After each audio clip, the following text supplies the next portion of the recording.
Okay. Oh, microphone's on. Thank you. Okay, our meeting is now in session. Please rise for the Pledge of Allegiance.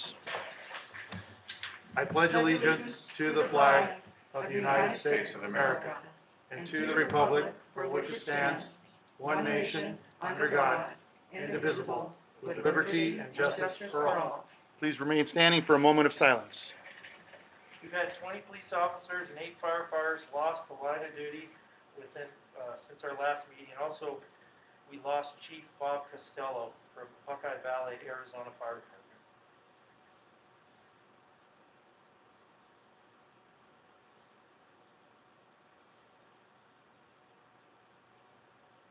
Thank you. Please be seated. Okay, this evening we get to start our meeting with our budget workshop. With that, Chief Troutwine, would you like to get us started here? Yes, sir. Thank you, sir. And good evening, Mr. Chair and Board. We're excited for our budget workshop. And you're going to get to see some real numbers today, even though it's still in process. And I trust that each one here is able to look at the packet and study that. So I have a few introductory comments, and I'm going to turn it over to Mr. Bolger, our Finance Director. So just to reiterate, the last couple workshops, we talked about our overall goals as staff. And we had several bullet points I just want to remind the group. So one, provide a budget accurate to the district's needs.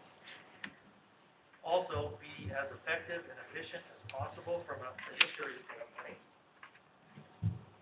Forecast district needs into the future. Continue to develop and implement initiatives to manage the budget. And integrate our strategic plan with our budget.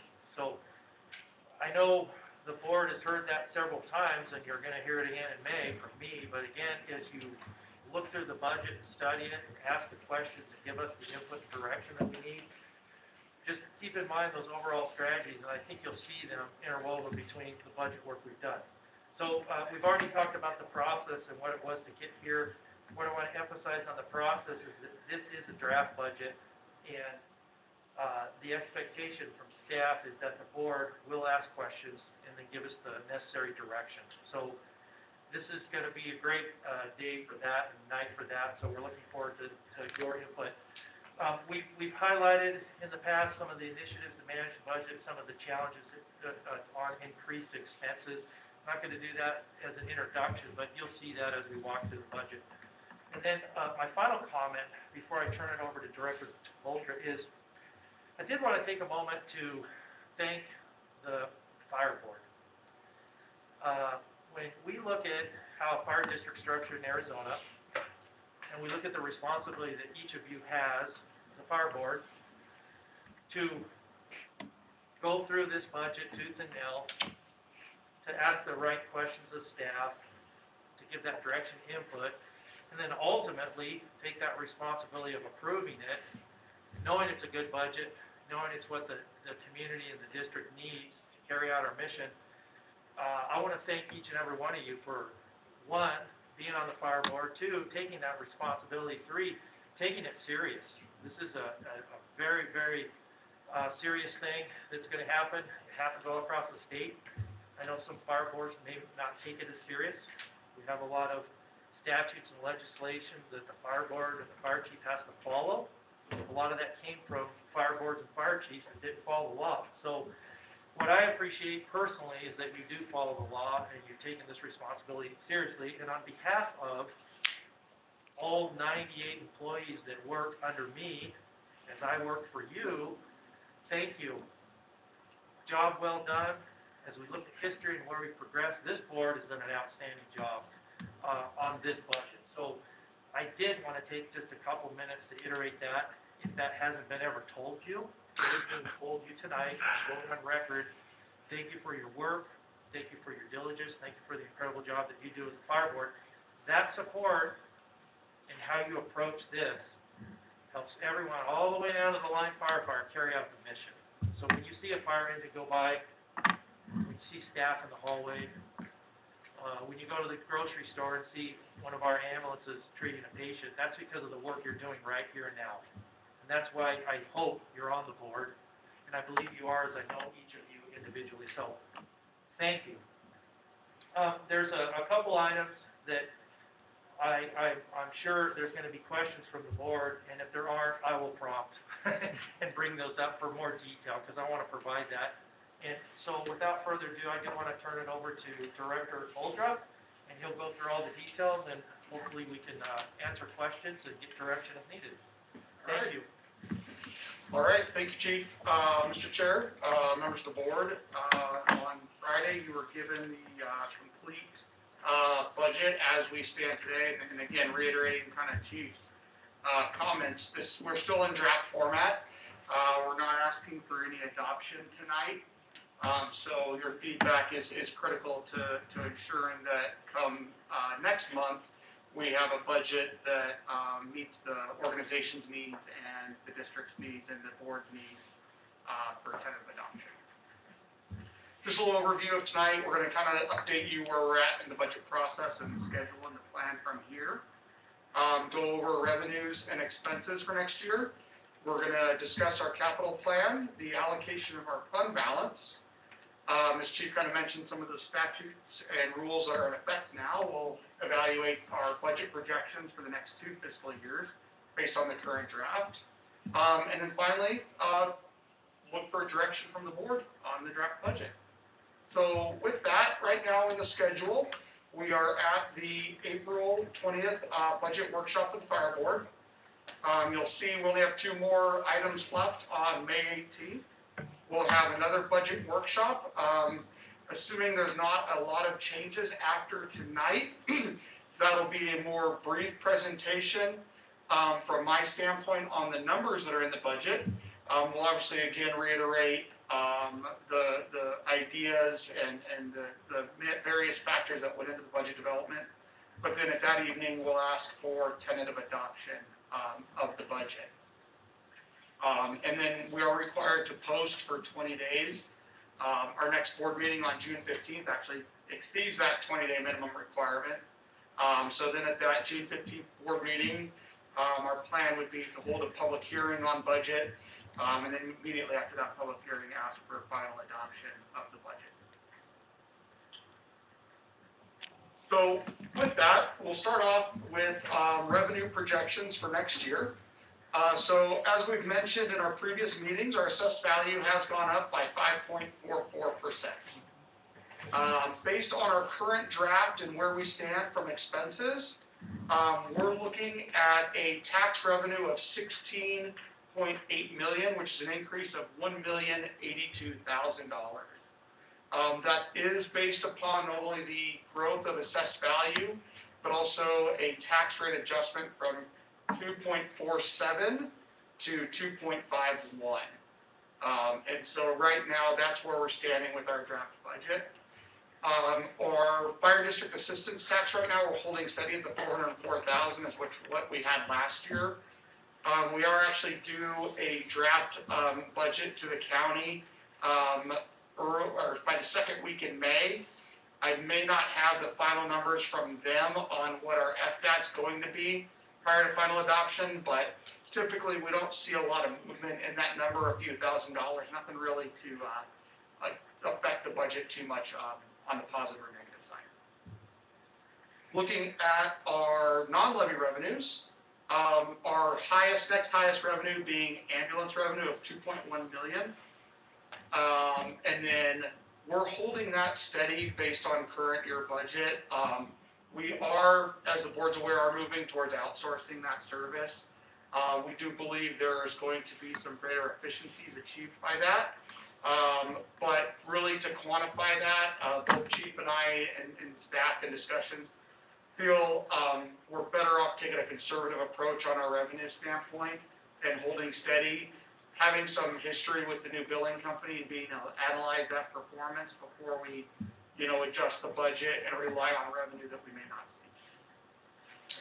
On the communications rent, we have that going up to $211,000. That's an increase of 3.75%, and that's based on our existing communication agreements.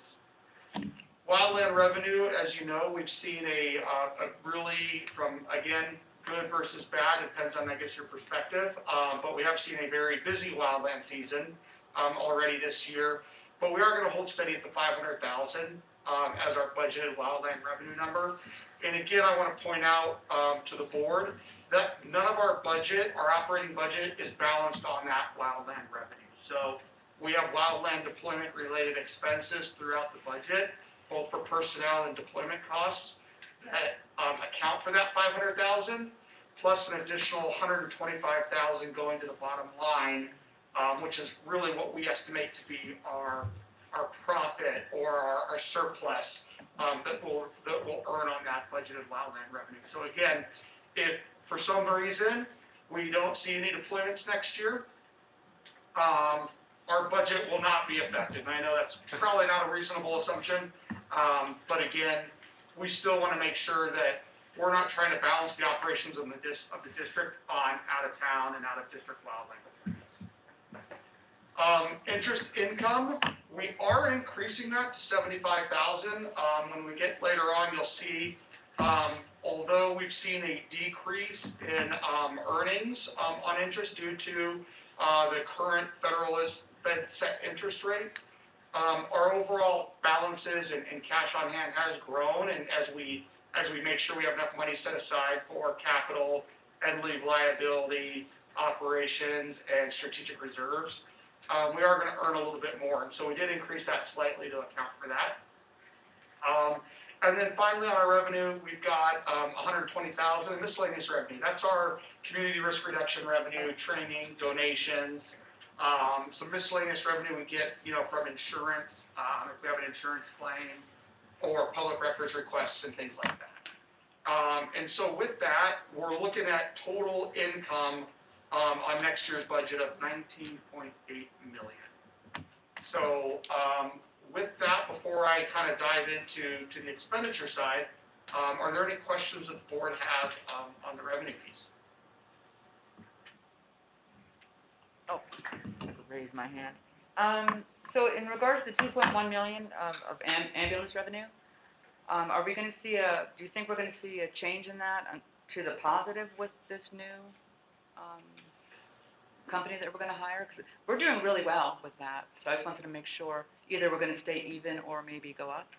Yeah, no, we believe, and again, my experience with the billing company, with other clients, as well as, frankly, what the billing company has told us through the process, we believe we're gonna see an improvement in our collections, going forward. I mean, the one thing about ambulance billing is there's a lot more resources a large national group has in comparison to, obviously, in-house billing. They're tied into much larger databases, both for insurance and contact information. And so we do believe that some of those features are gonna improve our processes and in turn, realize a better collection rate. Yes, if I could comment too, a couple of the undeterminables are call volume, right? So, that's why we look back at actuals to kind of get to that projection. But remember, our volume could go down, right? The transports where we bill, they could also go up too, right? So we just have to look back at actuals to estimate that. And that's why, we try to be conservative, because if we get on the downside of that, and that's managing our day-to-day budget, that gets concerning. And then also, one of the other undeterminables is what we call payer mix. Okay, so, there are certain amounts like Medicare will pay when you went on a transport. They have a set amount. It's not the full amount we bill. They say, here's what we're paying you. And so there's some write-ups we have to accept the way the system is. So let's say we have more Medicare patients that are in the district. And remember, as we get older, those things change. So when you look at our demographic, when those things change, it does affect the bottom line. So I just want to highlight that, that call volume, whether we transport or not, it could go up, it could go down. We're estimating based on actuals looking back. And then again, that payer mix, it can have variables. So, sometimes when you see a trend up or down, then that's when we look more, hey, what happened with the payer mix? Or wow, look, we do have a spike in call volume the last couple of months. So there's typically a reason for it that can be analyzed, but I think this is a good, when we look at our budget, how we're structured, this is a good general number to ground in right now. And then just one quick follow-up. Have you guys done a cost analysis on the cost of the actual company as opposed to the employee and benefits? Is there a difference there? Yes, yes, we did look at that cost, and the outsourced option was a lower cost Oh, okay. Great. than the number of staff they needed to adequately, staff the building. Great. Thank you so much. Thanks. If I may, just to make a comment, I have a little background in this. Is this working? Is this thing on? Yep. As far as the company, chasing the Medicare through to collection, and then beyond that, before you sell it off. Typically, departments, that I am familiar with, that's where they really failed in following it all the way to the end for collection. And so they're really diligent, these companies on having it, and chasing Medicare and Medicaid, as well as, private insurance.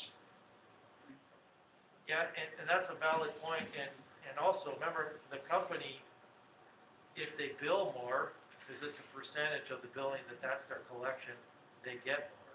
So they have more incentive really to walk that down, and plenty of staff, and they're set up quite nicely, you know, from that standpoint. So that's a good point, and that's why, you know, they'll throw numbers at us saying, oh, we're gonna improve it by this, which we go, okay, let's get a year in the books, and then look back at the actual, and see what that really looks like, right? All right. With that, we'll move on to the expenditure side. And again, if you have the PDF, the budget that was sent out, you can also kind of follow along in that, on the budget detail, section of that document. So, starting with, our personnel expenditures, and obviously we start with personnel because it has the greatest impact to our budget, it's our most significant line item. Right now, the budget you see before you, is predicated upon a few, items. One, our PSPRS contribution rate did increase slightly to 40.25%, and ASRS increased slightly to 12.41%. So the budget is built upon those cost increases, for our pension. So, under our current wage scale, a step increase with the increased pension costs is $528,000. We did apply in this budget, the Social Security COLA of 1.3%, which brings our total estimated increase to $675,000. And so when you look at the total personnel budget, that's what it's built upon. It's all of our existing staffing being moved up into the next step for those that are eligible, and then all employees receiving a 1.3 COLA on their pay, as well as our increased pension costs. In addition, you may have noticed there were two other items under personnel costs, kind of towards the bottom of total personnel costs. One was the added Canyon firefighter position, as well as a placeholder for meet and confer. And Chief, do you want to go into those a little bit? Sure. Let me kind of present some information on that, and of course, there's more questions, we'll field those, but when it comes to the meet and confer, so where we're at in the process, we've been meeting for a number of months with both associations. We have reviewed and analyzed our wage study and assessed many other factors. We're also looking at some wage adjustments, and we're currently in those discussions. So I'm not gonna get into the detail of that. I think the placeholder right now where we're at is probably reasonable. And then what the goal will be is, we will have detailed requests and MOU updates at our May meeting. So like we did last fiscal year, you will get the MOU updates, you know, you'll get the budget in your packet prior to that May meeting. And then, in terms of MOUs and any of those adjustments, that detail, we'll do an executive session so I can present that to you, and you can ask questions and or give direction, as you desire. So, we're still in process on that in the meet and confer, and again, because we're still in that process, I can't give the detail, but we did put a placeholder. We're walking that down, and you will get the detail for your approval downstream. Any questions on meet and confer? Not at this time. Okay, good. So the other one we have a placeholder for is the canyon staffing. So I know I've spoken with most of you, and I brought this up from time to time about our deployment, our staffing. I know when I first came here, that was one of my goals, is to evaluate the deployment and staffing, and I did. And I think you saw my last evaluation, I checked that goal off. So I do have several thoughts on that, and this is the first presentation on that. So what we're trying to do is a proposal to address an increase in staffing up at Station 5 in Oak Creek Canyon, from the 2 that are on that engine every day to 3. Currently, we have a minimum staffing across the district, so at all 5 fire stations, of 22 plus 4 drops. So what that means is we will always have 22 members on duty. And how do we use those 4 drops? Well, if one member is, let's say 2 members are on vacation, then 2 of those drops slide into those positions. One member calls in sick, then 1 drop slides into that position. And if one member gets injured and they're off for 2 months, that other drop slides into that position. And we act up and cover. So we always strive for the 22 on duty plus the 4 drops cover. Then, let's say I just described 2 on vacation, 1 sick and 1 longer term injury. If we had a 5th person, so let's say someone calls in sick, there is no other drop, then we backfill. So this has been a process over time that the district designed to help manage overtime and help to watch our deployment and staffing. So what this proposal does is it proposes to go to 23 on duty with 3 drops.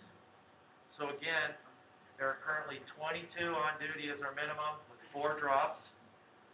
This proposal will move us to 23 on duty with 3 drops. So what that is instead of the 2 firefighters always up in the canyon when we're at our minimum, because some of the time, and it's a small amount of the time, maybe we don't utilize one of those drops. So we might have 23. This is designed, though, that canyon engine with an engineer and a captain, now we'll have a firefighter. So let's talk a little about that. I want to talk just briefly on the challenges that we're seeing up in Oak Creek Canyon. When we look at our entire deployment in the district, we have access issues for any of us that's been up there. For first responders, residents, visitors, you can pick up the newspaper and there's typically an article on Oak Creek Canyon, how busy it is, how many people go up there. It's a single road in and out, and in public safety and in fire agencies, when you have a large area like this, a canyon with a single road in and out, that always presents challenges. It's not just challenges with traffic, but if there is a fire, if there's a rescue, it always presents challenges. One of the other issues we're seeing up in the canyon is because of the canyon wall and the guardrail, it really does inhibit our response. So, a busy weekend, on a busy spring day, when the canyon has thousands of people and the traffic's backed up, there's not a lot of bandwidth when that engine gets up that highway to push cars to the right. So you go down the middle, you park the Red Sea. That's always been a concern for quite some time. Another concern is those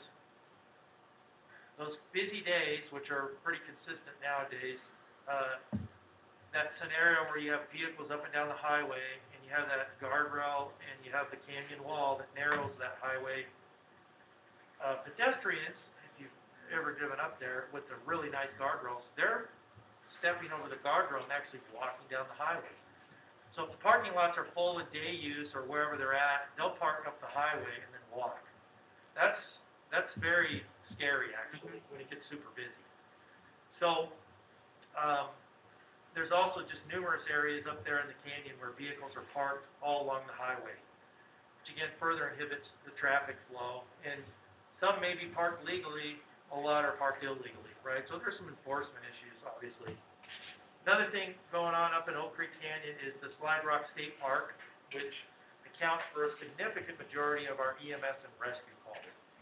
So Engine 5, on a busy weekend, it's not uncommon for them to go up to Slide Rock and respond on a rescue or a significant medical emergency.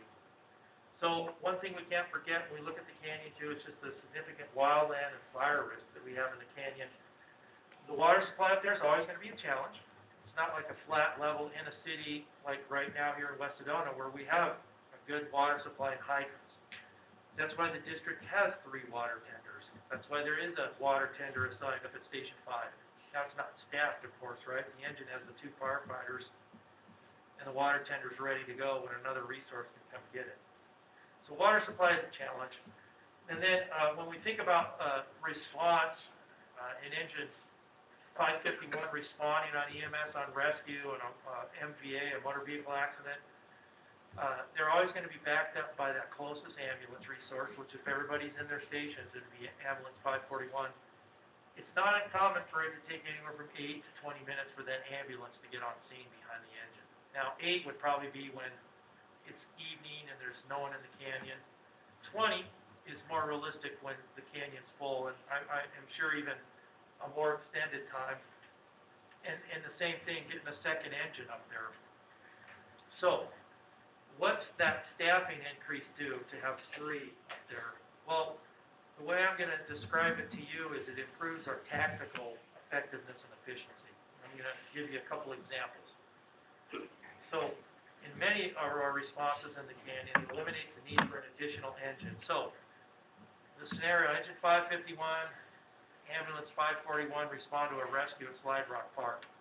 Majority of those rescues are gonna be handled, but since there's only 2 on the engine, to get our staffing to a comfortable level to accomplish the task to conduct that rescue, engine 541 would also be dispatched. To get engine 541 up in the canyon, to get that effective force, takes a while. If we have 3 on that engine, tactically, they're way more efficient and effective to manage that rescue with the ambulance, and we don't have to put engine 541 up in the canyon. So that's good in 2 ways. Well, one way, engine 541 stays available for the next call, right? Because we know Uptown's busy, we know the Y's busy, we know it's gonna go over to Station 1's district, and Station 1's out on the 525. So it leaves that piece engine ready for the next run.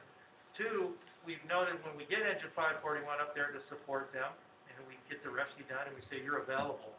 One of those busy days, it could take 40 minutes for them to get back out of the canyon.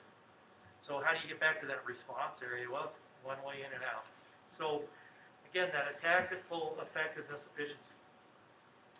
Fire response, it also improves our tactical ability. I mentioned, challenge with water supply, I mentioned, wildland threat up in the canyon. Well, what would it be like if engine 551, with their captain and engineer, told the firefighter, bring the water tender, we're gonna need it.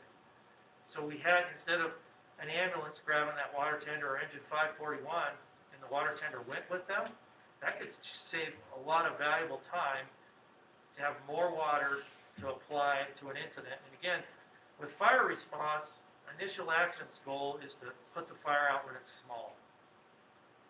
Fire is very easy to put out when it's small. I could step on a small smoldering fire and it's out. Once it starts to grow and it gets beyond my capability to step on it, then I start needing tools and equipment. Oh, then I water, and oh, now I need a hose line. Oh my God, now I gotta pump through that hose line. Pretty soon I need 40 firefighters, right? It gets big. So, that tactical ability is increased. And then another note, a good example is a motor vehicle accident. Right now, if we get a motor vehicle accident, and you've seen recently, we've had a couple rollovers up in the canyon at night, very serious calls. When engine 551 gets there, as they're waiting for that backup, there's a couple things they have to do. One, they have to secure the scene. The biggest hazard are vehicles coming up and down that canyon. And if it's a blind corner, well, we don't want our guys working in a car when we don't even know if we can control another vehicle coming into that scene and killing somebody. So they spend a lot of effort managing that highway before we get a law enforcement resource, securing that highway, positioning the apparatus and equipment. And sometimes they don't even have the bandwidth to even start patient care. So think about this scenario. Motor vehicle accident, blind curve, middle of the night. The captain turns to the engineer and says, hey, block the scene and secure it. I want flares up the highway, down the highway. Firefighter so-and-so, you go down over the hill and start triaging and treating the patients. I'm gonna take command. And they are able to take command rather than be the patient guy. They're able to call for resources, organize it. So I'm giving you that as an example, as just a tactical improvement. So, the last thing I'll say, and then I'll entertain questions on both well, me confirm you didn't have any questions, but on this canyon issue is, it's no news to anyone here that the Sedona Fire District is a very busy place. And I don't know that it's necessarily busy because of the residents and those of us who live here, but I do know it's extremely busy because of the tourism. And we can look at different numbers and the Chamber of Commerce and Tourism, and the numbers, the one I see is 4 million tourists a year come through Sedona Fire District, or Sedona proper, which we cover. I think that's probably pretty accurate. You know, you could break it down, someone broke it down for me, 11,000 people a day. I could go with something like that, right, if I'm trying to get gas or go to the grocery store and I'm waiting. But tourism isn't going away. And even looking at the dynamics of Sedona and the fire district, and it appears tourism is increasing. And, you know, when you read in the paper, wow, they're projecting this will be the busiest summer ever in the Sedona area. Yeah, I don't read too deep into that. I close it and say, well, I better rest, right? Because it's going to be a busy summer. We all know that. Every summer is busy. It's a destination location. It's beautiful. There are many amenities. There's outdoor activities. This, you know, a gentleman shared this with me when I first came here, and I say it was true. He said, you know, God created the Grand Canyon, but he lived in Sedona. I mean, that's a pretty powerful statement, right? But as we project, as we look at calls, as we look at the canyon, for all these reasons, you know, the ability to effectively and efficiently increase our tactical ability in that canyon, and then also account for, you know, growth and expansion. When I look at our deployment, if you ask me, Chief, where do you think the biggest gap we have, and where's the area you would shore up if you could get the board to approve that? This is it. I have a couple other ones, but they ain't coming this year. But the way I want to do it is, let's start with probably the most critical one, in my professional opinion. Let's see if we can address it, and then let's go from there. So, having said that, are there questions on the Oak Creek Canyon staffing? Would you? Yes, Chief. Not a question, certainly, but my comment is it's about time. What you didn't mention, and I know it was, you're well aware of it, and it's 2 in, 2 out. And my associate across the way here, our chairman, understands completely what that means. That means safety for our personnel. 2 in, 2 out, structure fire largely. So while the percentages of EMS rescues over other is in the 80s, the likelihood of a structure fire, and as you mentioned earlier, when the fire is small, you can put it out with your foot, but it's time temperature. That's that curve we all learned and so on. So the sooner that we can get it in, and also the sooner we can get a line in on the fire, 2 in, 2 out, safety. Yes, sir. I don't hear any discussion about a potential Station 5 someday into the future. Is this part of a long-term strategy to try to improve our service in the canyon in lieu of Station 5, since Station 5 does not exist at this point? Yeah, so, one of the improvements we did at Station 5, was I meant a new Station 5. Yes. So, yes, the plan, longer-term plan is to do a new Station 5. and it will be located in the Oak Creek Canyon, at least that's the goal, right? So, one of the facility improvements that we added a third dormitory to prepare for this, and last fiscal year, when the board approved us going from 3 to 4 drops, what we did is assign one of those drops up in the canyon. So if you have an eventual day where someone isn't sick or not on vacation, we were able to obtain that. So, but you're right, I think it definitely is an improvement to service in the Oak Creek Canyon. There, the Oak Creek Canyon is kind of isolated. You know, when I look at our other stations and our other first due, it's not quite as isolated. And then all the many tactical reasons we talked, but, this is preparing, you know, you can ask me what I really think about staffing, and I'd be asking for a lot of guys, so I won't do that, but I think this is looking at our budget, looking at our responsibilities, and looking at what we need to do to improve. I think this is a great step. Hopefully that answered your question. Chief, I've got a couple points unless, anybody else has questions. Has there been any discussion with with labor on a multi-year MOU, as in 2 years, or is that kind of in the works right now, or are you still going with a single year? Yes, a multi-year contract is a possibility. Okay. As it relates to Fire Station 5, you mentioned 22 personnel and 4 drops, or 23 and 3. The drops. Explain to me the drops. Is this 4 or 3 people that are just standing by on duty being paid, or are they home and they're called up and then they come in? Are they for 12 hours or 24 hours? I was wondering those. Sure, I'd be happy to. So, let's take, for example, we can look at it another way and say that and again, we've had a couple retirements, and we have a couple injured people, but I'm saying what's approved and what we have in terms of full-time equivalent positions, there's 26 per shift, ABC. So, which means, 22, we talked minimum, and 4 drops. So let's take the drop at Station 1, because we have a drop assigned to Station 1. So, the duty chiefs, as they do the staffing and project out, they'll look and they'll say, okay, I have a vacation at Station 6, and it's a firefighter spot.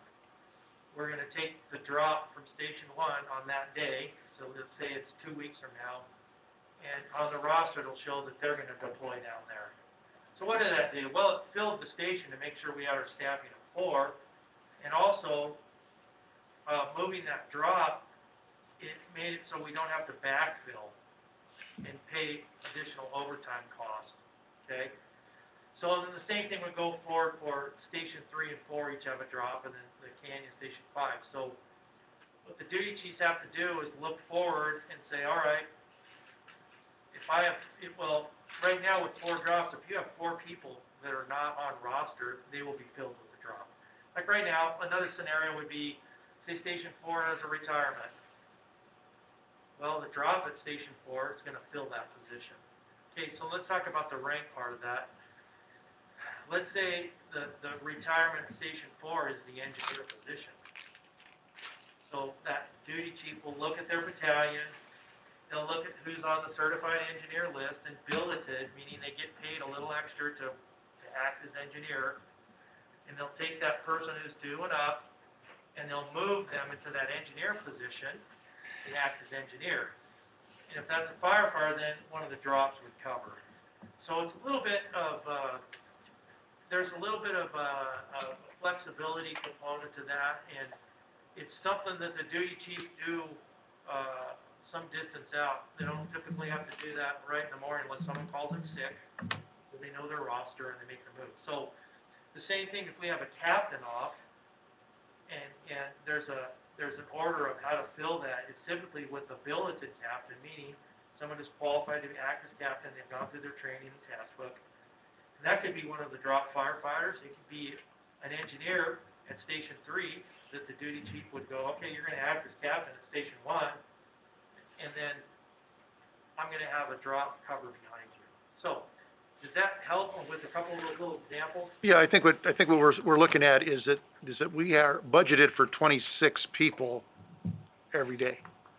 And Correct. when we use a drop person to fill, we're not paying additional overtime, but they are, Correct. so they're kind of detailed in that spot. And it's done well ahead of time, so that maybe on a given day, we only need 23 or 24 people. And then that 2 extra spots is a savings, or are they gonna go somewhere? Well, they would end up where they're assigned, so station 1, 3, 4 has a drop. If we only needed one guy to travel, then station 3, for example, they would end up with 4 on the engine instead of 3. Okay, I just, from the budget point of view, I was trying to figure out how this all worked. Yeah. Okay, thank you. I'm still scratching my head, because if I remember, in our experience, what have you, it was I was a car file captain. Yeah. And I managed vacancies and replacement, and I have within the station. And, so, people would be, sometimes we just ran out of people, had to recall. But that's overtime. Yes. And so, so what you're telling me now, having these people are pre-assigned as a dropped individual, trying to figure out, are they called from home? Are they're assigned at the station. at a on station, duty. so you're depleting one station, has X number of people, you're drawing one off, moving it over to another station, correct? Yes, so you start, let's put it this way, if, we don't have retirements and sick or retirements and long-term injured, you have 26 people you start with today, okay? If one person calls in sick, rather than backfilling, so you still stay at 26, one of those drops moves and covers the position. And if it's an engineer or captain, then you get an acting person that's qualified to do that. Again, if the second person calls in and you drop to 23, a third person, we're at, 26, 25, 24, and then the third person. Once we get to 22, then we'll backfill for sure, because we can't get below that level. Thank you Yeah. for explaining that, Right. it's just confusing to me. It's a little bit confusing, but I think the bottom line is we can function at 100% at 23 with 3 drops, or 22 with 4 drops, and still get the job done. Okay, thank you. Main thing is the canyon, thank you. Yes, that's the proposal. Okay, I think we left off on expenses. Yep, so, moving on, the last 2 items I want to cover on personnel is we did see a 6% increase in our health insurance, as well as our workers' comp went up 5%, from a rate standpoint, but because the underlying wages increased, we're seeing a 6.3% increase in workers' comp. Moving on to buildings and land, again, our utility costs are based on, a usage as well as a analysis of our growth rate, our compounded annual growth rate on those expenditures, and sometimes that goes up and sometimes that goes down. Unfortunately, we are trending up, so we are seeing a small increase in utilities. And then janitorial services is going up 16,000, really based on enhanced cleaning and costs associated, that we've seen go up since COVID. And one thing, as we go into all of these program budgets, I want to kind of reiterate to the board, is staff has spent a considerable time, program managers, battalion chiefs, everyone has spent a considerable amount of time looking at their budget from a ground-up perspective. Not, what did I spend last year, or what was my budget last year? They've all done a great job of looking at what are our needs for next fiscal year and developing their budget as such. Gabe, a question for you on that. This is our second or third budget with this new concept of creating the budget. Correct. In the previous budgets, have we run short on anything where we had to allocate funding from elsewhere? No, overall, we've not had any issues with the budgeting methodology. In fact, you do run some scenarios where you may have a division or a program run slightly over, but never where it's been a significant amount to where there's had to be some budgetary shifts or anything like that to done. Okay, thank you. Moving into our vehicles and equipment, overall, that budget is, being maintained. To your point though, Mr. Chair, one area, we were able to lower our fleet expenses, both in fuel and maintenance, but one area that we have seen trending over is our EMS supplies. And so that line item is being increased both due to volume and cost. And again, fortunately, we're not seeing much increase in that section of the budget because of those savings in fleet. But we are bumping that up to kind of match what we're starting to see some more as those costs continue to rise. Communications and IT, again, we're still working on streamlining, our software and IT budgeting, both from a ongoing expense as well as a strategic, look at what the needs are, replacement schedules and things like that going forward. So you'll see some reductions in there. And then we do have our 5% increase for our ITA, on dispatch. Meetings, travel and training, and this is probably, especially if you looked through the detailed worksheets, you probably saw a lot of fluctuation, year over year, in the previous budgets. We are going up on a lot of our training costs because both from a overtime personnel standpoint as well as a cost standpoint, because of COVID, we've had so many delays and cancellations in training. Now that obviously things are opening back up, we're hoping that fiscal year 22 is the year that we're able to get caught up on training. And then finally, managerial. Probably the most notable change there is our professional fees did increase for the outsourced billing expense, as well as we were able to pull the election out because of no election next year. It will be the following year. And then the only other item I kind of want to mention is we do have all of our insurance and all of our renewals programmed into this draft budget. It's come to the district's attention that based on kind of increased costs for construction, that we may not be fully covered from an insurance standpoint on the cost to replace facilities. And so I'll let Director Robinson kind of explain that a little bit more. Sorry, still here. So we don't feel that we have inadequate coverage. It is simply that our agent has recommended that due to the replacement costs, the supplies for replacement, should we have a major incident that would require us to do a significant remodel or rebuild of a station, we don't have enough coverage to afford it at this time because of the cost of materials and labor. It might be temporary, it might be the new baseline. So the recommendation from our insurance agent is always going to be to increase your coverage, but from a risk standpoint, it's probably worth considering. The impact to the budget is somewhere between $25,000 and $50,000, depending on what we choose to increase, and we can crunch those numbers.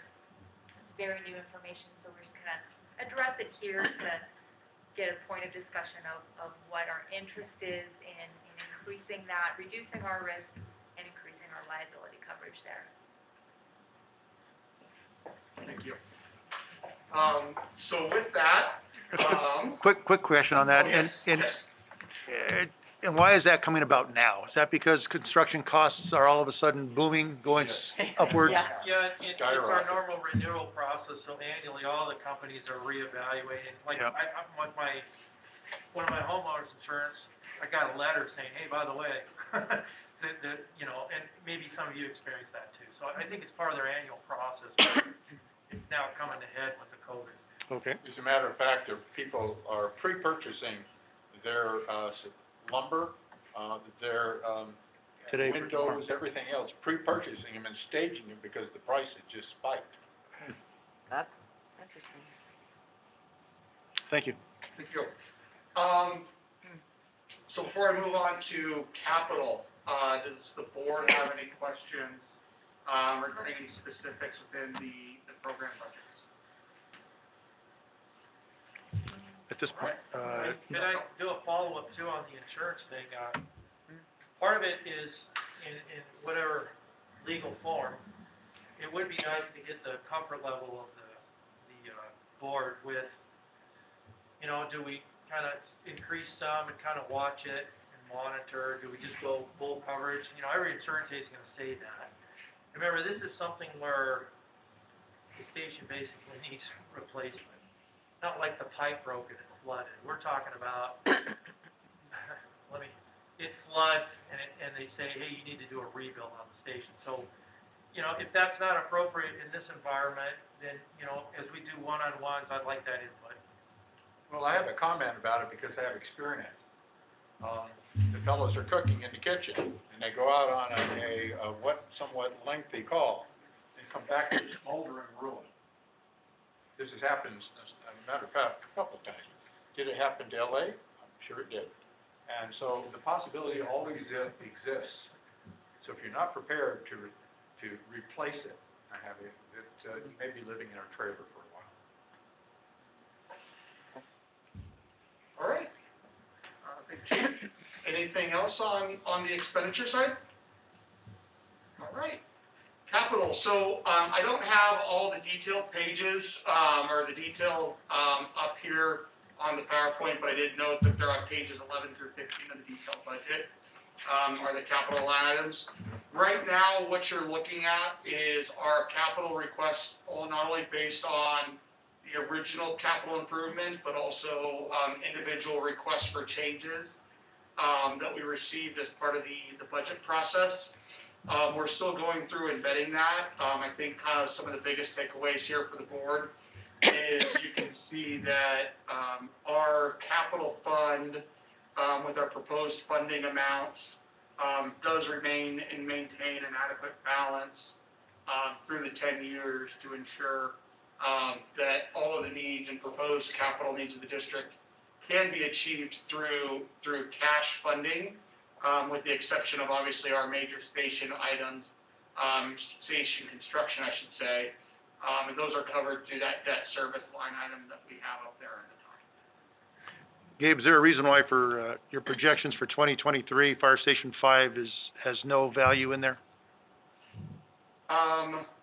Let me, give me a second here, look at that specifically, what you're looking at. It's on page 11.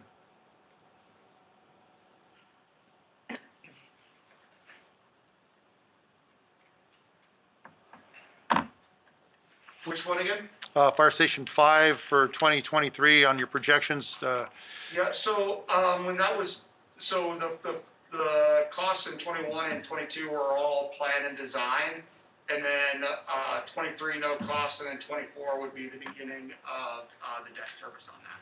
okay, so it looks like then debt service is basically saying we're starting construction. Yeah, We're building, exactly. okay. Yeah, and from the capital perspective, with Station 4 and 5, we've had to slow roll a bit now because of the impacts of COVID when it comes to construction costs, material costs. So, you know, looking at that, we didn't think it would be prudent to push forward this last year with that if we're gonna pay a whole lot more. So, we're still, you know, in the feasibility phase with Station 4, but the hope is this next fiscal year, we're gonna push a little harder, get our phase 1 and 2 of the feasibility and start looking at architectural design. So we're trying to time it whereas construction costs get back to normal, lower, and materials start to be more accessible and available, that we'll time it that way. So, you know, honestly, we have held back, and that's one of the, you know, main factors. And the only other thing that I want to mention on the capital plan, and then open it up to any questions from the board, is it is as such, it's a plan. You know, things change, priorities change, and may cause things to move, you know, from year to year, move out years, move in years. And ultimately, why we have this and why we developed it, is not necessarily to line item every single thing we're gonna do and when we're gonna do it, but to ensure that we've identified the major infrastructure needs of the organization and ensure there's adequate funding to support that, when they do occur. So with that, are there any follow-up questions? With that same chart that we're looking at for your capital improvement plan, Yes. I mean, we can only assume that the budget would continue to gradually climb over time. Does the value for each given budget year, for like, say, Station 4 and 5, does it allow flexibility so perhaps we don't have to be so aggressive to counteract a rise elsewhere in the budget for these values that you have in here? Yeah, so, yeah, I mean, exactly. This could be adjusted to counteract and to work within, you know, some parameters if we need to make adjustments, due to items or something that comes up elsewhere. Okay, thank you.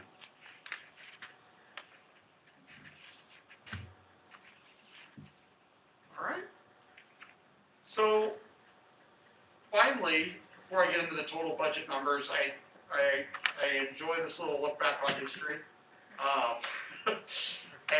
And it really, like, goes to show the diligence of the organization and its goal of achieving a strong financial, sustainable organization. When we look back at 2017, I'm not gonna try to pretend like I know colors. I'm gonna go with brown. On the top there, is representative of our, board restricted $2 million. And that's the money the board has set aside through resolution, that the district should maintain as a minimum, for unforeseen circumstances that the board would deem, if those funds can be utilized for. Then our next little, darker red line is, where our capital fund was.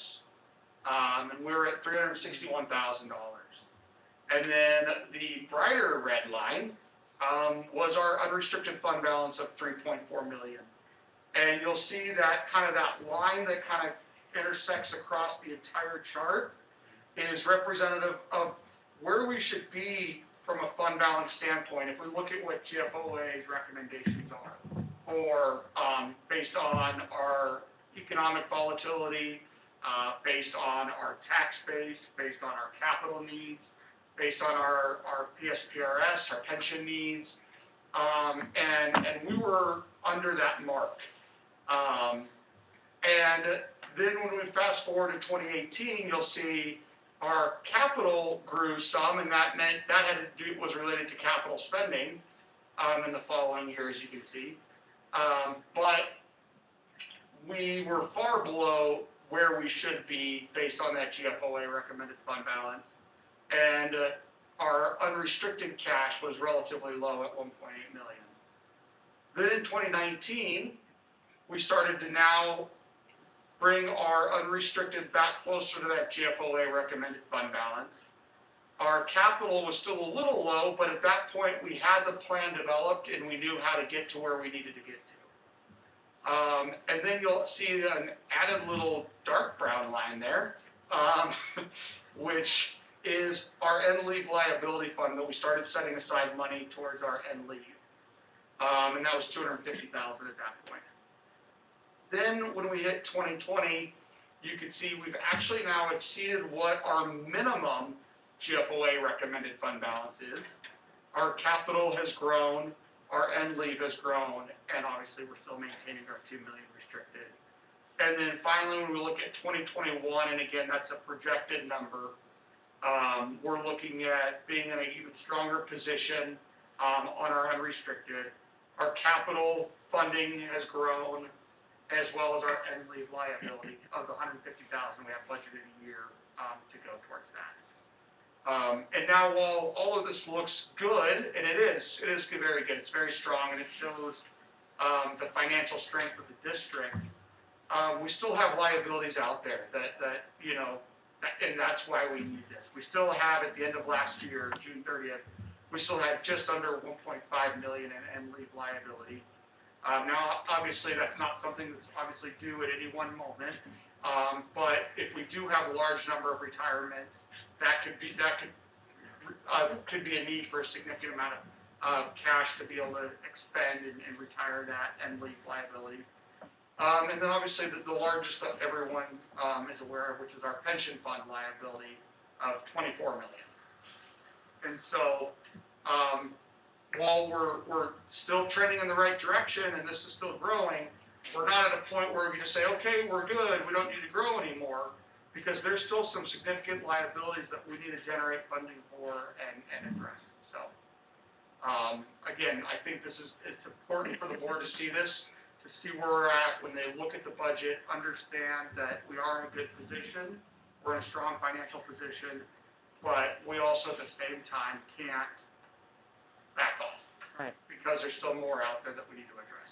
And frankly, when we discussed our pension cost at 40%, we're paying 40% for every dollar of firefighter wages. So 40 cents on every dollar towards the pension. The normal cost of that pension is about 15 cents. So the rest is going to pay that unfunded liability of 24 million. So, again, that's something on our radar. There's some things legislatively that have changed that may allow for ways of addressing that through financing. But ultimately, we need to make sure that we have adequate funds to address any changes in that liability that can impact our budgetary costs, as well as eventually putting money towards paying that down and improving our overall budget by doing so. Gabe, with that said, is that to say that the difference between the 15% and the 40% is within our control, or is that within the hands of PSPRS? Well, I'll try to be brief for today's conversation. It's a very long conversation, but no, that unfortunately, it's within our control to the extent that if we had 24 million in the bank, we could pay that off tomorrow and lower our pension costs. What's not within our control is the fact that PSPRS manages that money. PSPRS sets the actuarial assumptions, and depending on how those two occur, that unfunded liability in some form, maybe not 24 million if we paid it off tomorrow, I hope not, but could come back. And then we would have, now our pension costs would go back up, because we now have an unfunded liability that needs to be paid. Okey-doke, thank you. Question, Joy, did you have a question? No, because you answered it, or Okay. he answered it for me, thank you. Okay. So, with that, before you is kind of a 4-year look at of our budgets. In summary, our prior 2021 budget, which we're in right now, our draft for 2022, which is reflective of the, everything that we discussed at a 19.8 million, budget, which is a 5.73% growth off of last year. And again, one of the things we've looked at is in our long-term planning is looking at maintaining around a 5% growth. Obviously, some of the things impacted this year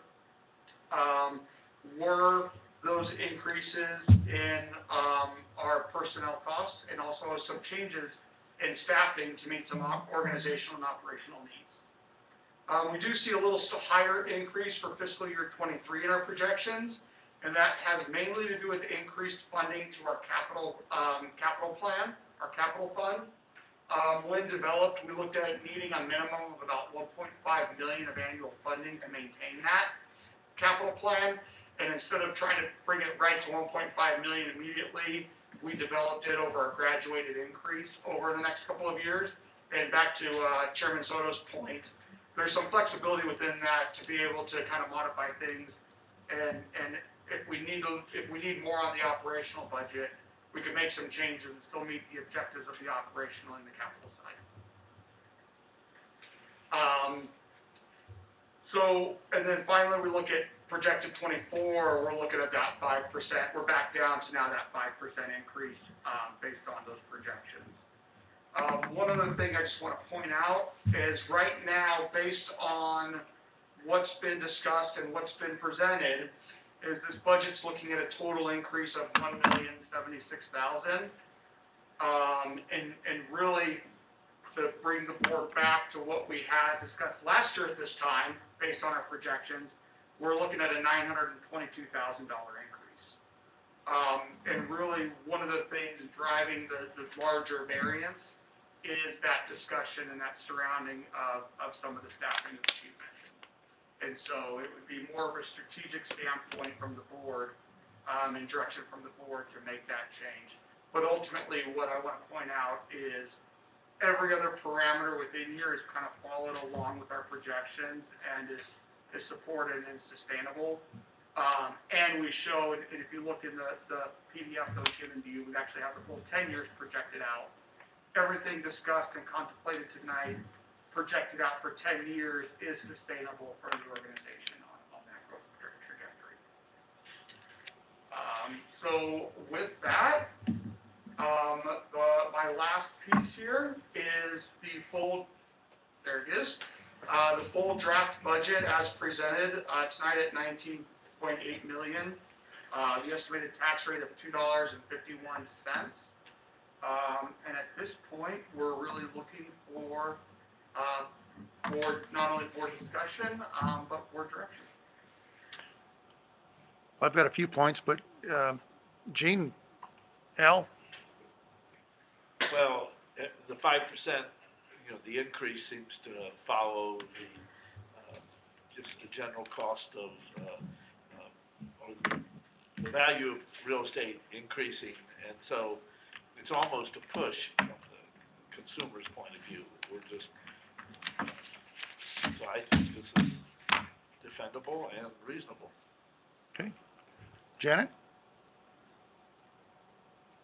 I'm with Al. I think it is defendable and reasonable, and some parts even need larger. However, we can't accommodate that. So. Okay. Joy?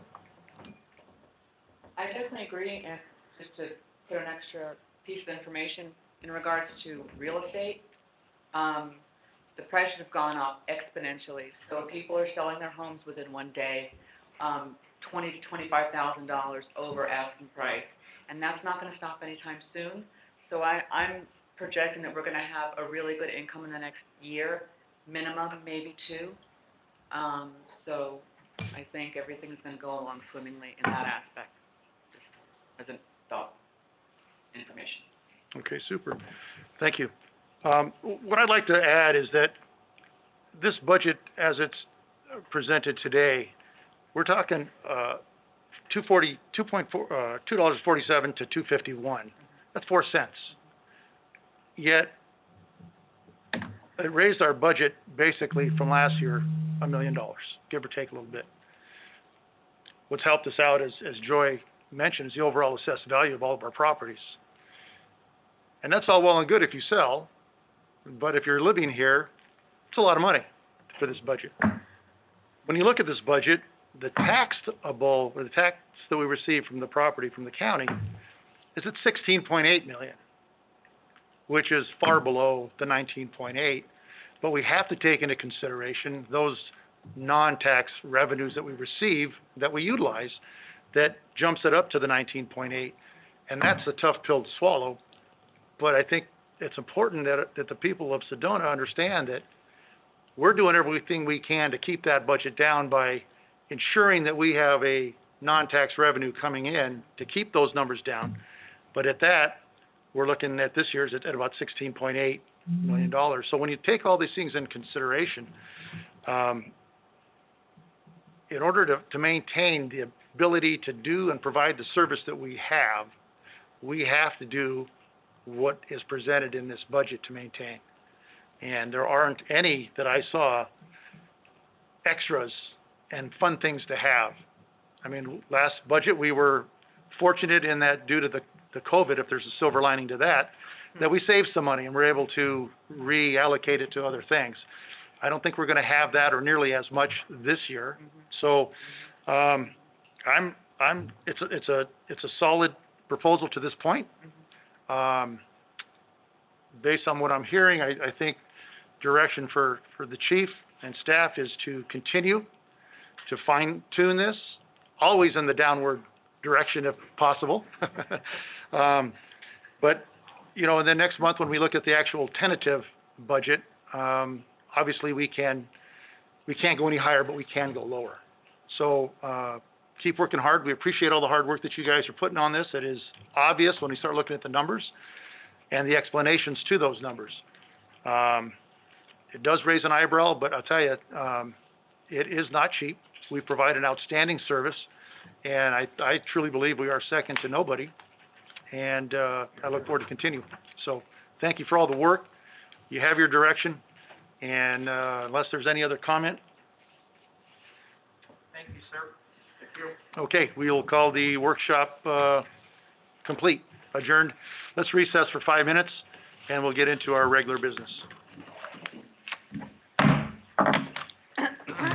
Good job, I almost choked to death.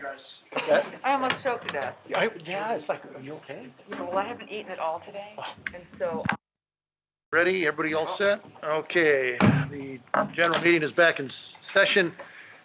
First item on our agenda is executive session, possible vote to go into executive session for legal advice pursuant to ARS 38-431.03A3 and for instructions to legal counsel per ARS 38-431.03A4 regarding board members' residency requirements. In addition, going into executive session for legal advice pursuant to ARS 38-431.03A3 and possible instructions to legal counsel pursuant to ARS 38-431.03A4 in regards to the Sedona Fire District lease with Sedona Oak Creek Airport Authority. Do I have a second to that motion? Oh, too late. Okay, any further discussion? All in favor? I, Aye, any opposed? Okay, we are now in executive session. Gene, you cut me out, man. Just like that. I was looking down, I knew. You're so You should quick. have waved at me. You're, No.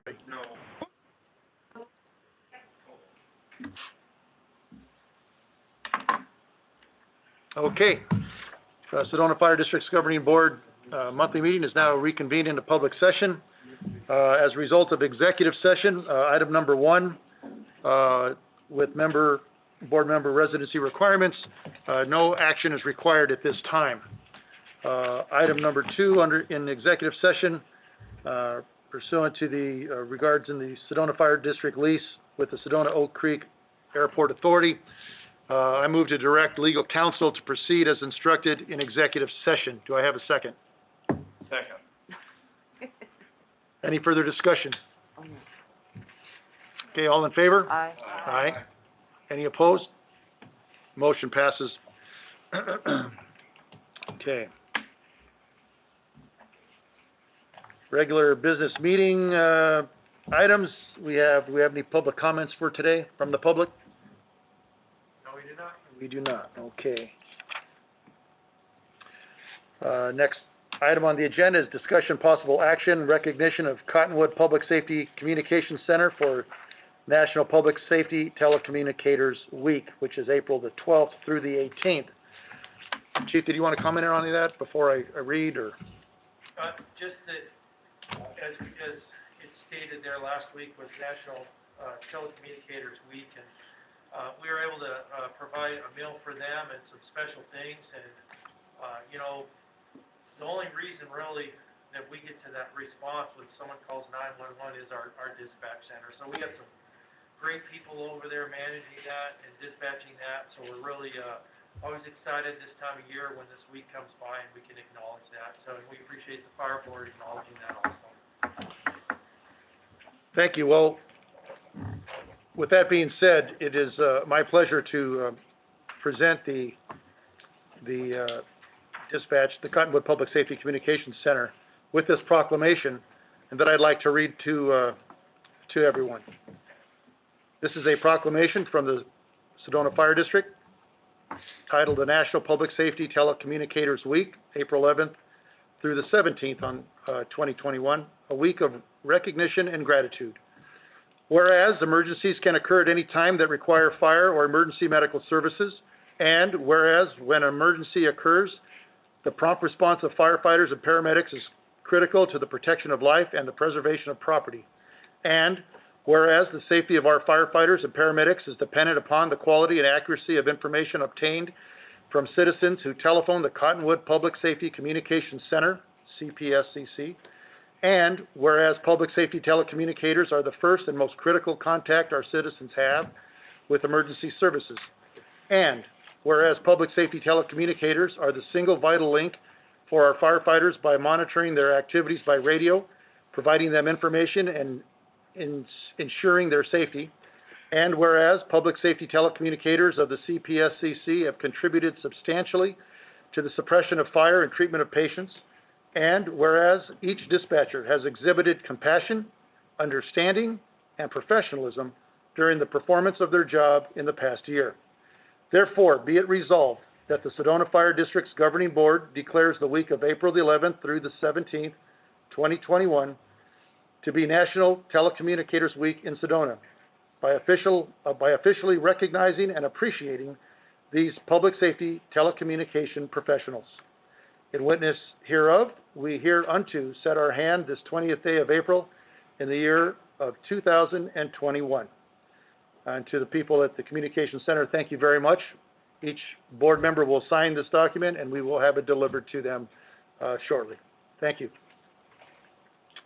Okay.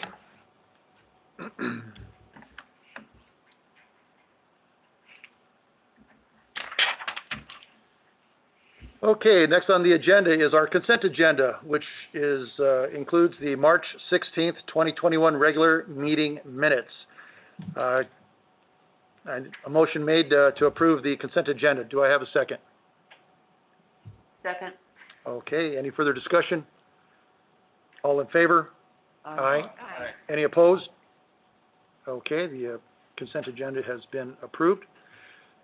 Financial report and updates, Director of Finance, Gabe Boldra. All right, good evening, Mr. Chair, members of the board. You have the March financial report in your packet. Starting off, maybe. There we go. Tax revenue for the month, we brought in $472,989. We were under budget, on our projected revenue by $127,000. Not a lot of concern there. I think we, will see more when first half taxes kind of come in and really hit in the month of April. Non-levy revenue is pretty much right in line with budget there at $213,794. Personnel was at $984,130, which was under budget by $40,942. We were over budget, slightly on buildings and land by $16,276, and that was due to facility improvements and maintenance that went on, in the month of March. Vehicles and equipment, pretty much right in line with budget there at $43,518. We were under budget on communications and IT by $21,775. Again, a lot to do with software costs and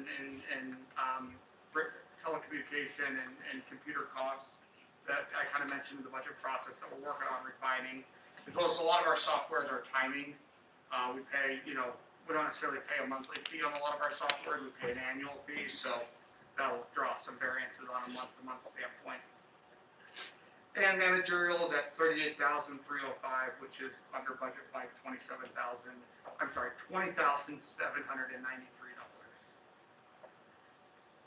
Looking at year-to-date, our total revenue is at $14,893,339. You'll see we are over budget by $689,000. Our property tax revenue is lagging, as I mentioned, for the month, but as well as year-to-date, we're $115,000 under where we projected to be at this point. And again, a lot of that has to do with that March revenue that I do anticipate will catch up. On our non-levy revenues, we're strong. We're actually over budget by $800,000 on non-levy revenues, and obviously wildlands, as well as grant revenue are the largest driving factors on that piece. Going on to expenses, you'll see through the fiscal year through March, we're at $13,600,000 in total expenses. That does have us over budget by $533,000. Both personnel and managerial are over due to the additional wildland, as well as the grant revenue, so we have some grant-related expenses that I discussed.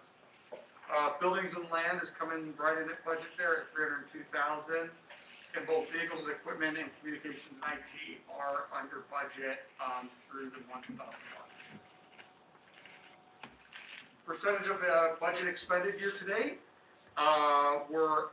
we've expended 80% of our budget with, 20% remaining. And again, we're seeing a little bit, we should be at 25% remaining given where we're at, but because of the grant expenses and the wildland deployment costs, that's why we're throwing that variance off. If you back those out, we're in really good shape from a budget action standpoint. Where the money has gone as far as the percentage, personnel is our highest at 83%. Communications is at 5%, and both operations and managerial are right at 6% of our total expenses. Finally, year over year, we ended the month at $12,025,000 total cash on hand compared to $10.2 million last year this time. Our other assets increased from 20.6 to 21.1 million, and total liabilities increased as well from 26.9 to 29.1. With that, sensitive there, sorry. With that, I'll be happy to answer any questions the board may have. Gabe, I have one quick question for you. You mentioned that we should be about 25% of our budget left, we're at 20%. Correct. Yet you also mentioned that we should have those monies coming in to make up that difference. Is that pretty much? Two things. Yes, so we are at 20% remaining, we should have 25% remaining, but we've expended a lot more in personnel as well as in grant expenses, than we had budgeted, but we had the revenue to offset that. So that capacity is being offset by that wildland and that grant revenue, but then we all are also lagging slightly, about $100,000 on our property tax revenue, which we'll get in and we'll kind of catch up. Okay, great. With that said, if there aren't any other additional questions for Gabe, you want to make the motion to approve the finance for March? Okay, I'd like to make a motion to approve the budget for March Finance report. I'm sorry. The March 2021 finance report. Okay. Is there a second? Second. Okay, any further discussion? All in favor? Aye. Aye. Any opposed? Okay, finance report for March has been approved. Thank you. Next up on the agenda is the staff items, the fire chief's report. Chief Troutwine? Thank you, Mr. Chair. Looking at the chief's report, if we look at our 2021 monthly incident summary, you can see year to date, our call volume is higher than last year to date. I think that's consistent with that first quarter last year. Remember, we were in a COVID lockdown and people were not calling 911. So, that looks pretty consistent. We're gonna get back to some normal call volume. In March was, as you can see, a very busy month.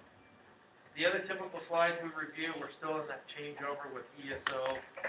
So we wanna make sure that we get all the different components updated in this also to get accurate data. When you look at our review here, responses by station, you see that on the slide, it's pretty consistent with past responses. So having said that, I'd like to transfer the microphone over to our Director of Administration, Heidi Robinson. Thank you, Chief. All right, so we've already discussed our first item of the news and events, Telecommunications Week, and we did celebrate that with our partners there at Dispatch. We will be celebrating Administrative Professionals Day tomorrow, April 21st, so look forward to that with our team, kind of keep the back of the house running, and we want to appreciate everyone in that role. Earth Day then follows on April 22nd.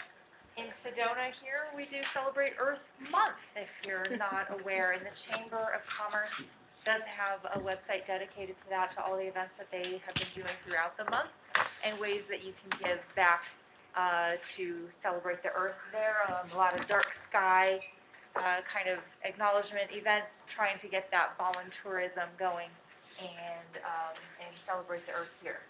We are approaching our benefits open enrollment at the end of this month, so it's the time period when, employees can change their elections.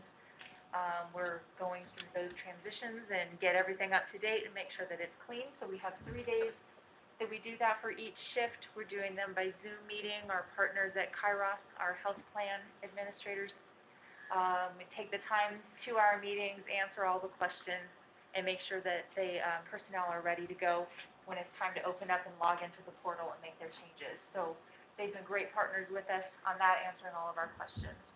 And then upcoming in May, actually on May 5th, is the Special Olympics Torch Run. It's going to be starting over at the community center at the event center and coming past the station through town and ending up at Station 4. Our guys are getting on board with that and kind of encouraging the run. If we have vehicles able to participate, we'll kind of follow them and celebrate with the runners carrying the torch for that very, very special fundraiser and very special event in this community, and all of Northern Arizona is participating. What time of day? It starts in the morning, I believe it's at 9, and then it'll go through however long it takes them to get there. I think they end up by lunch. Yeah. Some by dinner. From past years. That's possible. That is okay. To do a quick update on our staffing, we did send out our welcome to Stephanie Knight. She is our new receptionist. You probably got to meet her on your way in, I hope. She's been just a delight, lots of energy, digging right in and finding projects and ways that she can help. And we are all very, very glad that she is here. Our firefighter recruitment continues, so the testing center, that application process has finished. Now we are in the phase of them filling out the Sedona fire application, turning in their certifications, all of their minimum requirements, and having human resources vet that, make sure that everything is present. And then from that is where we will get our interview and testing list for here on site. So we'll update as we continue to go through that process and get our current and active list going. We continue to update you on our UKG Kronos implementation of our HR, payroll, and of course timekeeping application. Payroll is moving right along, cleaning up some of that accounting programming back of house to get it all into the right place in the general ledger. Other than that, the front of house operations are working fairly well, finding a few bugs and fixing them, and we're really excited about it. As we move forward on the HR portal, some of these processes will become more automated so that there won't be as many checks and things going back and forth. We'll be doing it through the portal with all of our paperwork. So we're really excited as that moves forward. In the packet, you'll see a slightly updated Excel spreadsheet for the surplus spending. There's not a lot of movement. We are still waiting on some of the delivery of some of those items that we ordered.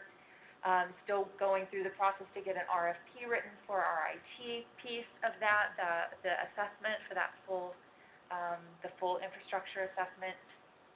And what else are we waiting for? A lot of the buildings. So that big bulk of that surplus spending that we're waiting on is some of the building improvements that we're trying to go through. All of the items are not in the spreadsheet. We're waiting for Chief Lukowski to get that updated to us, so you can see a little bit more about how that's being spent. But we're also waiting on building supplies and vendors to be available to us. So we'll get that updated to you next month, and we hope to see a whole lot more of that spent for the good of the people. The picture here is part of our surplus spending, and these are the hydraulic tools that we keep talking about. So those are the hydraulic extraction tools. They've been testing on them here on the site, and the admin team, if you saw the Facebook post, got to go outside and watch them rip apart that car. And so seeing how easy it was, they're not light. I got to pick one up, and that was funny. But they are so much more easily wielded than the existing equipment, the old powered equipment. They all got a chance to work with it, and it's making things so much easier for them. So thank you again for allowing us to spend that money this way. And there it is in action. Where were these when I was working on the truck? I don't know. So unfair. we'll get you back out on the truck and you can try it out. All right, so our mental health That's moment, what you're hoping for. we'll finish, as I always do, with a mental health moment with kind of two side by side.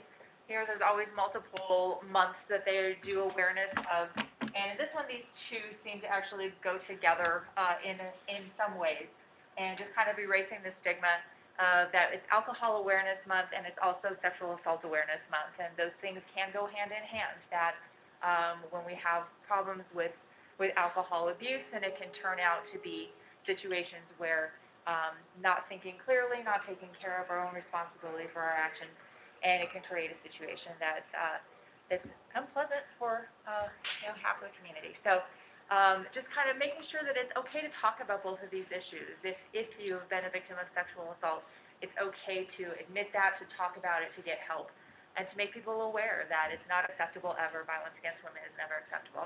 And then alcohol awareness, it's a problem. It's something that can be treated. It's something that's easy to ignore and push aside, but we can see the symptoms and we can see the issues in others, and it's okay to talk about them, and it's okay to get help, and we know that these issues are here in our community, and our workforces, and our families, and so just erase the stigma of that, and get the help that you need, and give the support that you need to others, and that is the end of my report. I got a quick question. We talked a little bit about the new staff member in the front office. Yes.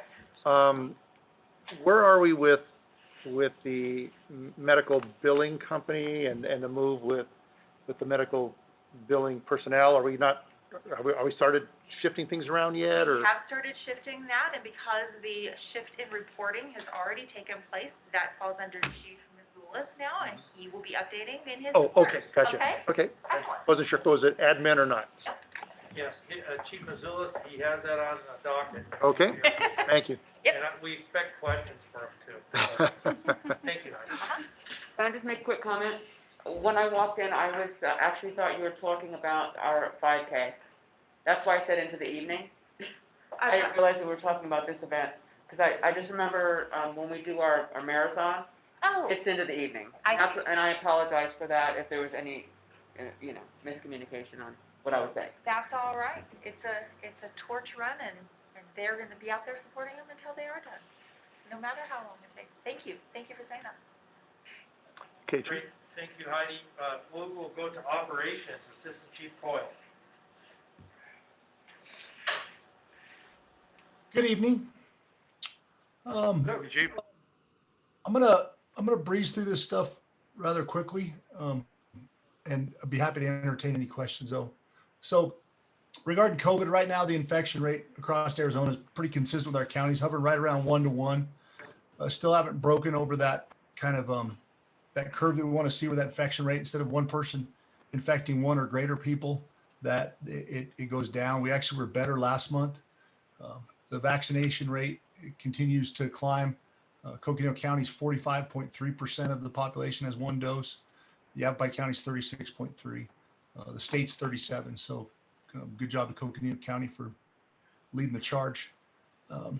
Last month we talked about the beginning of that third wave that was hitting Europe, and today, believe it or not, in the world was the single largest number of COVID cases reported, and that's primarily due to a spike in India. So we'll continue to watch the variants, continue to keep our practices in place, and make sure that we don't need to change anything. But right now, it's just that race between the virus and the vaccine, and seeing how that plays out.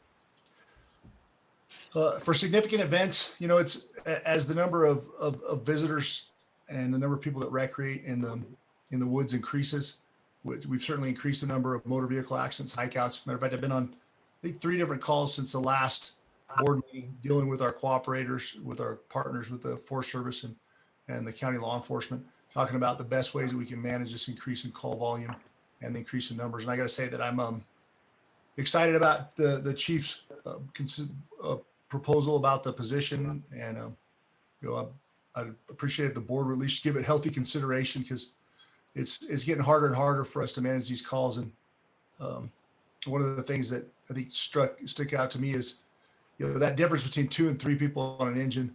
It's additive for a certain point, and it's additive after that certain point, where you add one, you get one more worth of value. But I think they call it the market factor of labor in the business world, but the difference between 2 and 3 on an engine, as those of you that have been in the fire service before are fully aware, it's a huge force multiplier. So, thinking about as I went through the calls last month and what they were and where they were, it just kind of reinforced that point. So I just wanted to share that. Also continuing to work with ADOT to look at some scheduled maintenance they have going on over the next few years. Nothing concrete yet, but how to get the best access through that maintenance up in Oak Creek Canyon and some of the work that they have planned. And I appreciate them engaging all of the public safety entities early, so we could have an opportunity to help them, provide input and influence that plan, so it works for all of us. Again, nothing, it's not like they've got contracts filled and they're ready to do the work, but they're definitely keeping us informed. Excuse me. The Forest Service had a big season meeting today with the Forest Service and cooperators, and we had a previous meeting with them about that rec stuff to identify the areas where the largest concern is for the additional influx of visitors, and we will continue to work on that. Last thing I want to say in the Operation Significant Event is a shout out to Mark Benetone. He broke his wing and came into the office to do light duty stuff, and he has been working on contracts and agreements, and it's just been a huge asset. He's got some background in that world, and helping us get through a lot of that backlog of super important but not super sexy stuff, and it's been really valuable. Moving on to the wildland fire outlook. So, recently, since the last board meeting, I'll just focus on that. Trends have been drier. We had that little bit of decent moisture towards the end of the winter. That's gone away. And now the seasonal outlook for May through July is above normal temperatures and equal chances of precipitation. So equal chances of precipitation the rest of April and May and June is pretty much not good. It's still 0. Above normal temperatures are certainly not good. And where we're starting with the soil moistures, they drive whether trees can green up, and if the brush greens up, it's less available, the live brush. And right now they've just remained dormant. There's hardly any increase in that live fuel moisture. So that, combined with the soil moisture and the predictive outlook, makes me think that we're going to be thinking about restrictions sooner than we have in the last few years, and that it's likely that those restrictions will, once they're in place, will continue all the way through the monsoons. I think that was the big lesson that they learned last year, is not to lift those at the first wetting rain event, but to make sure we're squarely into that monsoonal process so we don't create confusion for the public. The another factor about the wildland that I'd share with the board is that we're starting to see die off in some of the junipers around the area, not specific to Sedona, but up Prescott, especially out in the Bradshaws. And it's also some more bark beetle in there. So something we're gonna be watching closely. Not much you can do about it when it's landscape level like that, except be aware that it's going to change the conditions, and we'll make sure that everybody is aware of how those changing conditions can impact fire behavior. And the last thing about wildland was that they on the phone with one of our air operations branch directors named Sean, but they've all the tanks down in southern Arizona are already dry, where they haven't been able to use helicopters to get water out of them. And looking around up on the Colorado Plateau up here in Sedona or around Flagstaff, same thing. So, just another thing that's going to add to the complexity of those wildland fire responses. If you can't get water close with helicopters, it limits their utility to, initially at least, just transporting people. So that was the end of the wildland report, and I'll move on to GIS. So some of the things been accomplished in the last month is continue to update the map books. And I got to say, Emily's done a great job about reaching out to the crews and making sure that they satisfy the intent. You could be prescriptive about that and say, I'm going to update the map books and get done, check all the boxes, and the map book's done. But she's been reaching out and making sure that those map books actually meet the needs of the crews, and has improved them in a number of different ways. And some of them subtle, just like making sure that labels match, the icons are the same color and everything. But when you're looking at something at 3 a.m, those little visual cues are very useful. Also working on the addition of map books, get some drone footage to update all of our pre-plans. So by utilizing our drone, we're able to get aerial footage of the high-risk occupancies that we have, and those are included in our electronic map books. So when you're first on scene to one of those large structures, you can not only see what it looks like in a layout, but you can also pull up an actual aerial and helps you identify dead loads, things like that on the roof. So it's got a lot of utility. And she's continuing to work on the training to get highly versed in the next gen 911 and the nuances about that. So when we shift over to that, we'll be able to maximize the added utility that platform offers versus what we're using right now. In telecom, they're still down a member with a non-work related injury. They're also continuing to work on the Squaw Peak and some backup generator issues on some of the remote sites. Did have a successful site visit on Schnebley Hill with the Forest Service, since they're the ones that provided us those permits, to make sure that everything was up to snuff, and that worked out well. And upcoming, continue to work on doing some server work and work on some system repairs. That is the end of the operational update. I would be happy to take any questions. Does anybody have any questions for Chief Coyle? Why are you so happy to take questions? Oh, because I went so fast. I don't want to short you guys, but at the same time, I want to be considerate of your time. So I just have a quick question about GIS, really. So in regards to the next gen 911, just briefly, what's the actual plan, and when is that going to really be rolled out and working? So, the main, there's a lot of different aspects to it, but the main aspect that we've been working on, and that it's going to take everyone that provides information to the dispatch center to be up to speed, and then they'll pick a cutover date, is point level addressing. So going up Oak Creek Canyon, we have, as one example, of Highway 89A, there's a bunch of trailheads, and those trailheads exist at one point on the map, right? They're at a location. But our previous mapping system didn't allow you to put a layer in there that showed those points. So a layer is just, if you imagine, you take a map and you had like the old overhead projectors, it's clear with just like a clear layer that has just trailheads, and then another clear layer that has just mile markers, and then one that has just water features, and all those overlay to create the map. So what we had to do is we had to create spannings on the road systems that made it look like that an address lived at a particular point. So you had to kind of fake it. That's not a good way to do things. And so now we get to that point level addressing, and that's the same thing with communities or with homes, because if you do a spanning on a street, like from a cross street to another cross street, say it goes from 0 to 100, then with spanning level versus point level addressing, then if the address was 25, it would just put it 25% of the way up there, because that's, 25 is 25% of the way between 0 and 100. But that's not how streets are laid out or where homes are. So that's a primary benefit that we're going to see initially, is the ability for us to find locations more quickly and to add other layers of data that will help with the response. I have a question. Thank you. You bet. I was curious about the increase in ATV and the razors out in the forest.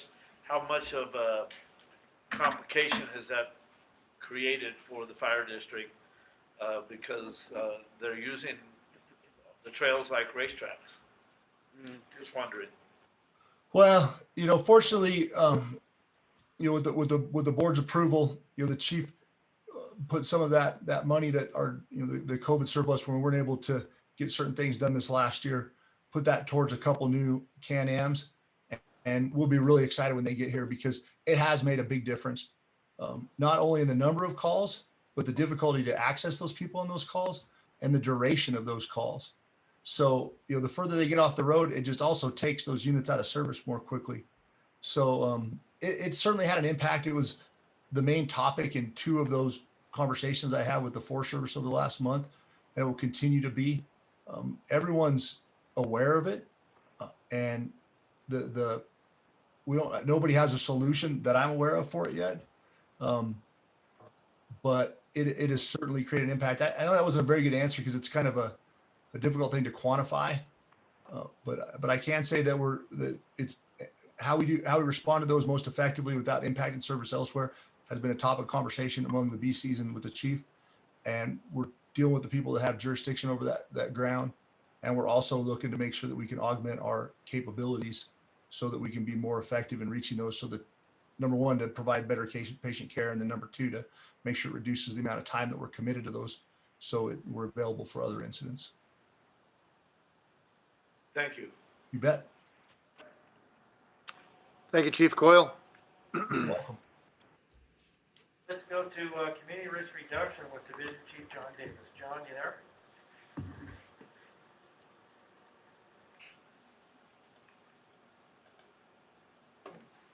I am here. It would help if I was hitting the right button.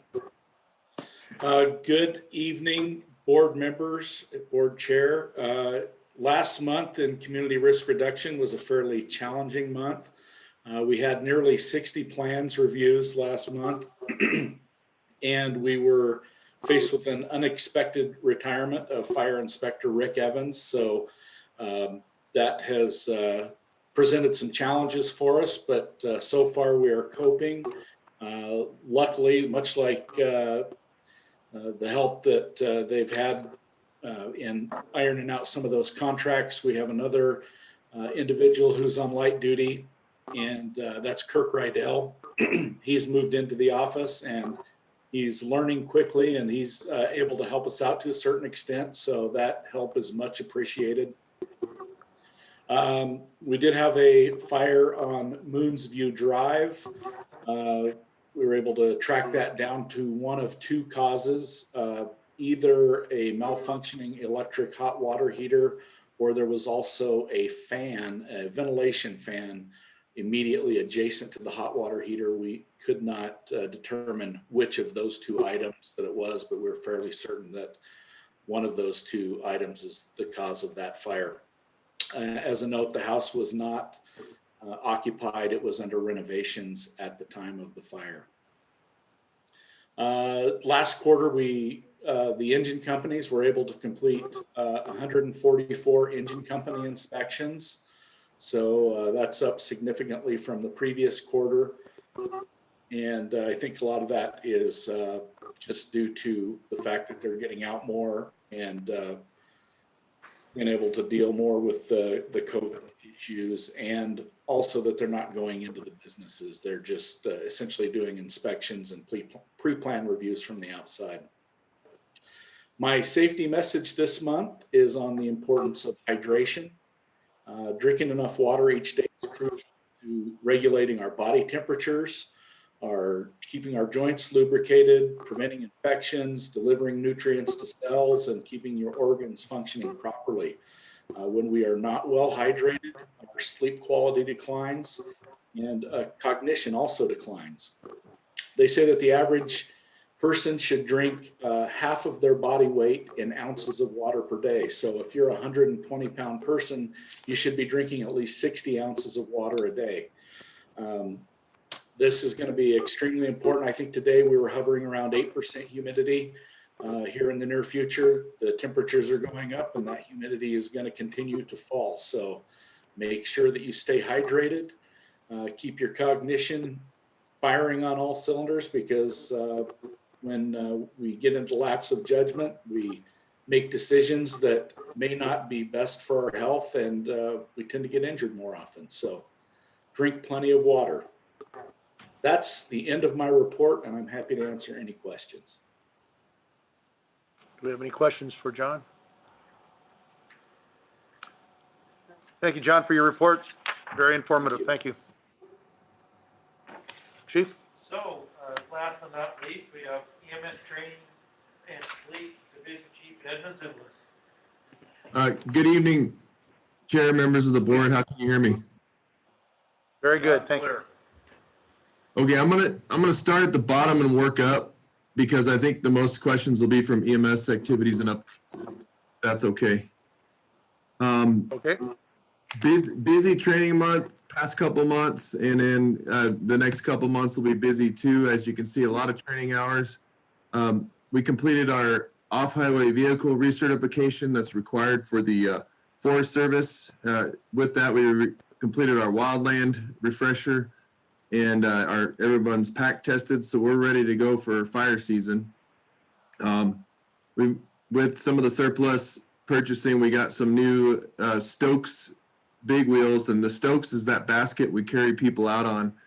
And with the new wheels, it reduced the weight of the equipment by about 50%, and it's a little more ergonomic. So the crews are excited about that. We continue to, with lifted COVID restrictions, recertify our folks in their rope and technical rescue training. And it's just been busy. And we also had a regional public safety behavioral health class last week that went really well. Folks from all around the valley attended. And we're continuing with our fire training and general EMS CE training. Everything's going well with that. Regarding the fleet, we received the refurbed ambulance that we sent to Washington to get done. Our mechanic, Mike Sheehan, is just finishing up some of the details on it, and it'll go into service soon, and we'll advise you of that. And then we have a battalion rig to replace the one that we have that is down at the shop right now, awaiting some parts to get outfitted. And now on, I neglected to mention, we also had 2 members that we've supported with post-secondary education complete their degrees. I want to congratulate Sean Foster and Todd Miranda. And then lastly, with EMS activities and updates, just continuing to keep up with PPE needs and everything for COVID response. Our crews have been doing a really good job. We've had an increase in cardiac arrests that we're analyzing right now, which creates some challenges, but our crews are well prepared for it. And lastly, the billing transition. So we do have signed contract with the company. Chris Aaron's been doing a great job with the transition. They've got all the documentation and spreadsheets they've requested in their hands. And right now they're working to set up with all the insurance companies and the payer mixes out there and getting all that stuff done and all their affiliations. Currently, Chris has mayor billing done, and that contract has been terminated, and she will continue to collect stuff from the mayor billing that's done through probably June, and then we'll be done with that. With Sedona Fire billing, we had a point certain where we cut off where she was going to be doing the billing for us, and she's a few weeks out from getting to that point. So it's moving along well, and I hope to have a report of some of our first billing, ambulance billing opportunities being completed by the next board meeting. So with that, I'll open for questions. I had a question earlier about the transition, and you've answered it, and it looks like everything's making a smooth transition in that EMS portion. So thank you. Yeah, I haven't recognized any hiccups yet, so I'm pretty pleased. Okay, great. Thank you, Chief. Chief Truntline. Thank you, Mr. Chair. To finish off the fire chief items, strategic plan, we're finishing, we're head to toe, I call it, on that. So we do have our updated goals and strategies and action items. So I'm forcing staff, literally, because they think it's fun, to go head to toe. And actually, we went through the first 2 goals, and it was an excellent process because we refined a couple of the action items, but I think it gives confidence with the staff that the updates are accurate. So excited about that as we finish that and start to present some of those items to the board.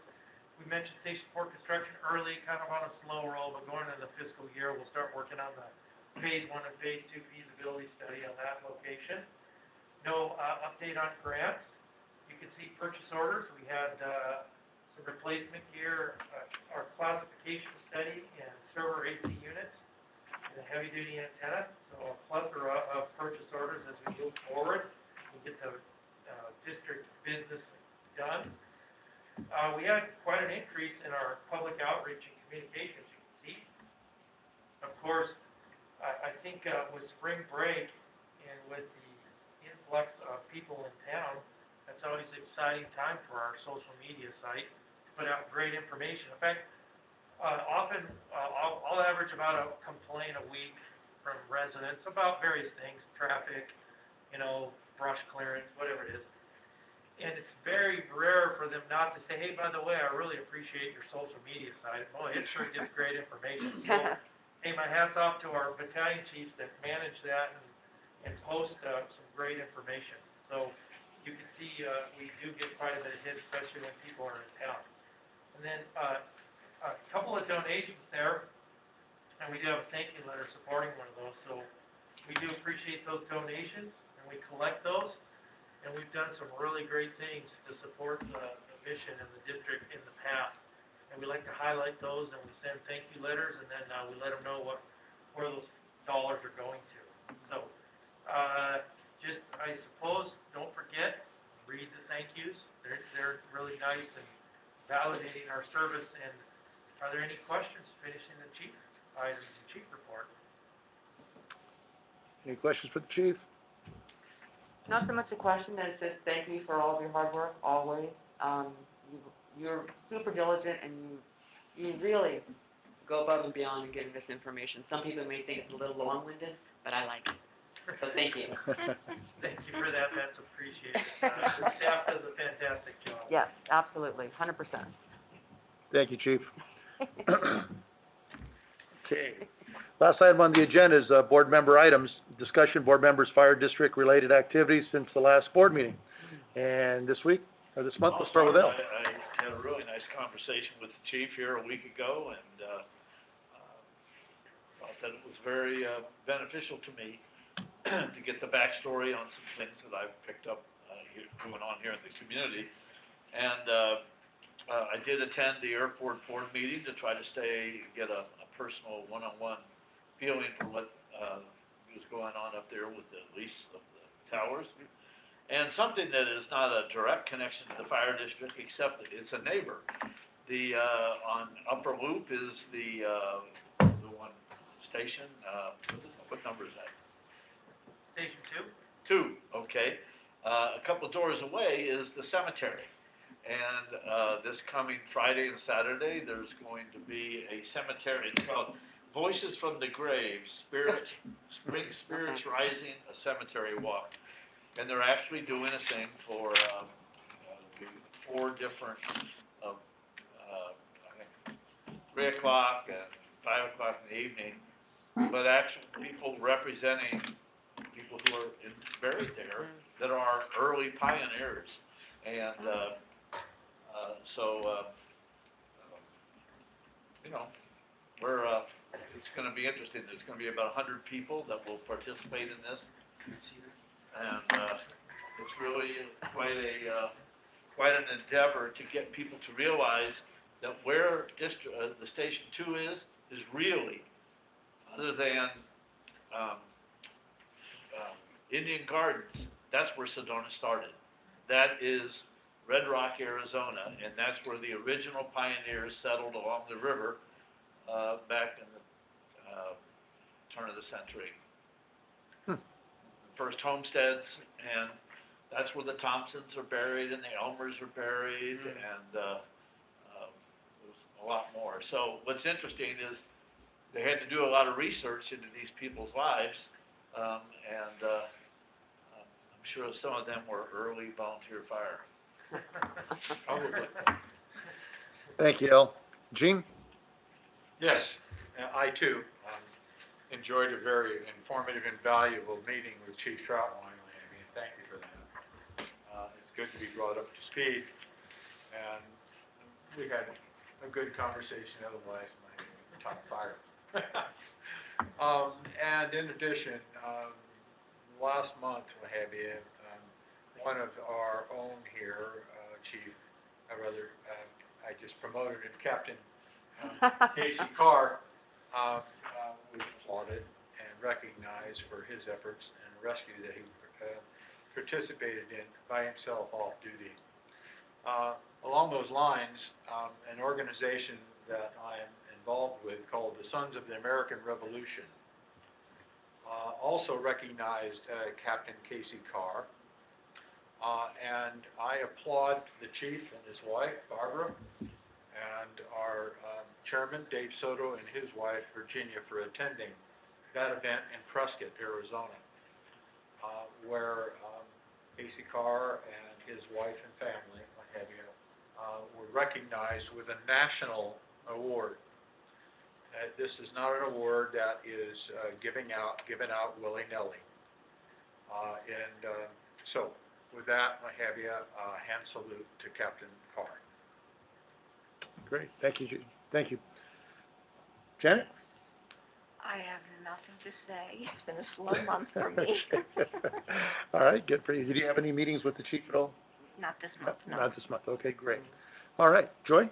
I just had a few meetings with the chief, very pleasant, always, and informative, and also with his wife. They're both so dedicated to the district, and it's really a lovely thing. And I'm always happy to talk to either one of them about the district. So, but it was a slow month for me as well. I don't have a whole lot to say, which is not like me.